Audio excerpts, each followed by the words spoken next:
Hi, this is Kiwi the Coast, and I'm at my new listing here at 51 Via Amanti, and it's right in the heart of Newport Coast. So what do I love about this location and this unit? Well, look, I can walk to the supermarket, take my kid to school, and I can go grab that cup of coffee at Starbucks. It's just round the corner. You want to see more? Let's head for the front door. So this is a 3-bedroom, 3 full bathroom unit, a little over 2,000 square feet.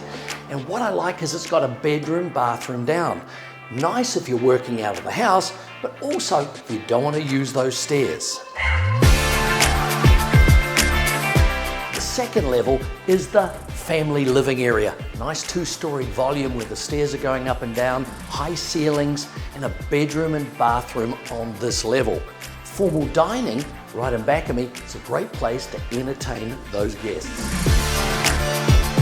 We've got a nice open plan kitchen with all the granite countertops, and I can sit there and enjoy breakfast or maybe a glass of wine at the end of the day. Brand name stainless steel appliances, plenty of cabinetry, and it opens out to the family room.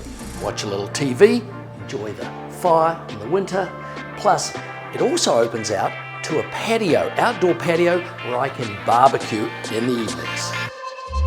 Welcome to the master suite. The 3rd floor is devoted entirely to it, with its own retreat for a little intimate TV viewing. The master, of course, opens to its own patio, and the master bathroom is very opulent with the travertine floors, glass surround shower, sunken tub, those twin vanities, and what every lady likes, that separate walk-in closet. You caught me relaxing. Don't forget, this home will not last long. Call the number down below for a private showing, and we'll see you on the next one.